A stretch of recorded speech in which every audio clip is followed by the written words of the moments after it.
Oke guys, ketemu lagi di next topic di question and answer.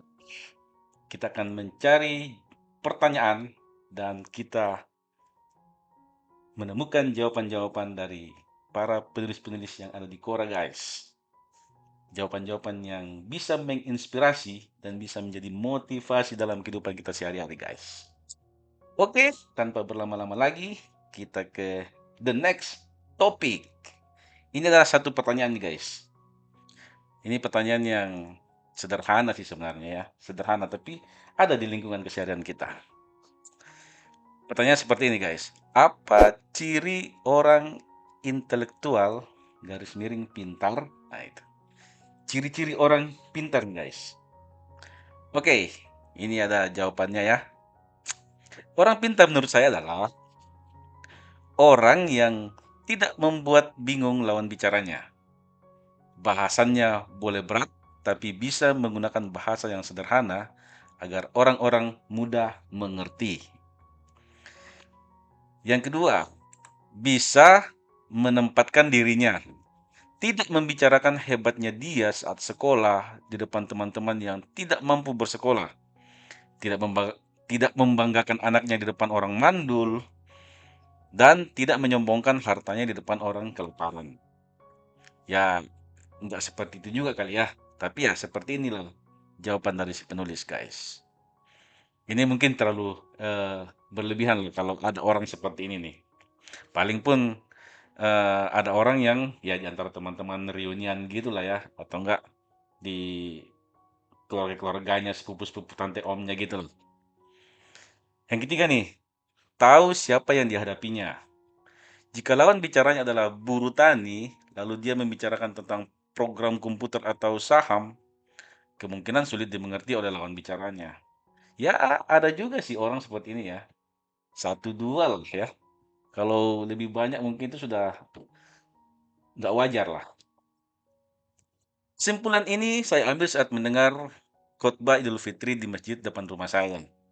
Khotibnya masih muda, lulusan pesantren terkenal dan baru saja menyelesaikan pendidikannya di universitas bagus. Saya tidak ikut sholat Id kemarin, tapi saya mendengarkan dari rumah. Isi khotbahnya tentang perang di Palestina, kekuatan negara Arab, sikap negara Arab terhadap konflik Palestina, siapa di balik kekuatan militer Israel, dan lain-lain sebagainya. Kedengaran hebat isinya memang. Saya sekolah, saya belajar sejarah. Saya belajar tentang dunia Arab. Saya belajar bahasa Arab. Tapi, mendengar isi khotbahnya tidak membuat saya kagum. Bahasan dan bahasanya terlalu tinggi untuk masyarakat sekitar. Kurang relevan dengan keadaan. Saya malah merasa dia seperti sedang presentasi di depan teman-temannya yang diawasi oleh dosen. Ya ini ya salah satu pendapat ya guys, ciri-ciri orang yang eh, pintar, tapi dari pengalamannya itu menggambarkan, ah ini kurang pintar nih kalau orang begini nih. Jadi dia lebih mementingkan siapa dia gitu loh. Oh saya ini lulusan dari universitas hebat gitu. Saya kerjanya ini. Inilah jawabannya ya. Baik guys, baik guys, kita cari jawaban-jawaban yang lain nih. Masih ada beberapa nih jawaban nih guys. Nah ini nih, saking pintarnya bisa dapat memperdaya sesama manusia. Nah ini ada satu, mungkin beberapa waktu yang lalu ada beritanya nih guys. Namanya Asura Luna. Salah satu model yang menurut saya termasuk seseorang yang intelektualnya tinggi. Untuk menjadi penipu profesional dibutuhkan pengetahuan luas dengan kemampuan komunikasi yang baik dong. Bayangin, Asura Luna ini bisa dengan mudahnya menipu golongan kaum berkelas di Hong Kong. Lolos, kemudian sampai beraksi ke Amerika Serikat.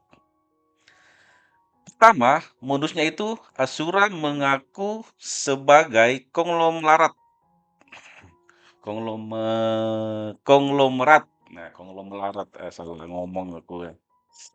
Di Indonesia, supaya bisa mendekati kalangan jet set di sana.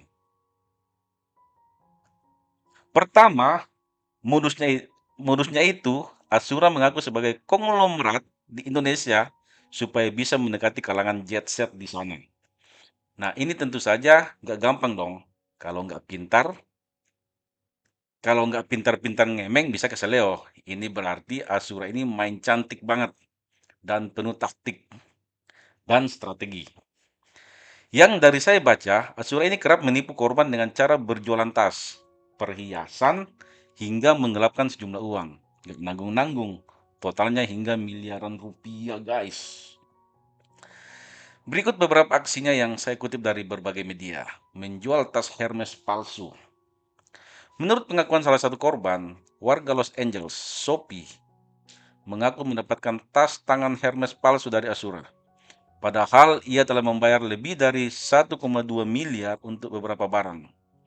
Namun, ketika Shopee membawa ke toko resminya, 2 dari 4 yang ia bawa ditanyakan di 2 dari 4 yang ia bawa dinyatakan palsu. 6 polisi Los Angeles West Hollywood Station mengepung Asura pada 28 November 2018, lalu dengan tangan terborgol.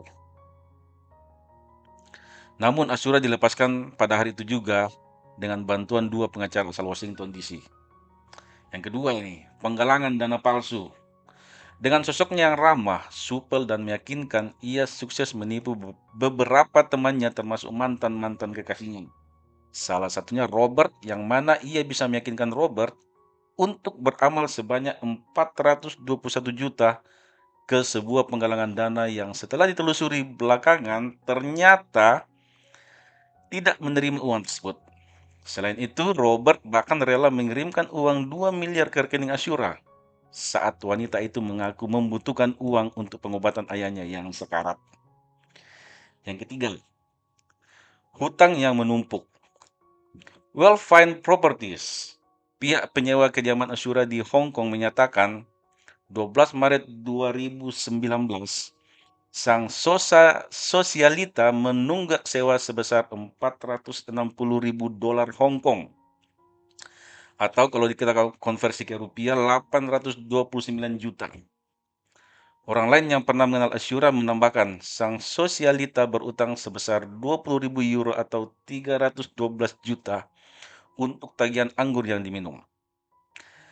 Asisten rumah tangga Asura selama 8 tahun mengatakan, haknya senilai 76.000 dolar Hong Kong atau 137 juta belum dibayarkan. Bahkan pembersih karpet dan tukang bunga mengaku diutangi Asura.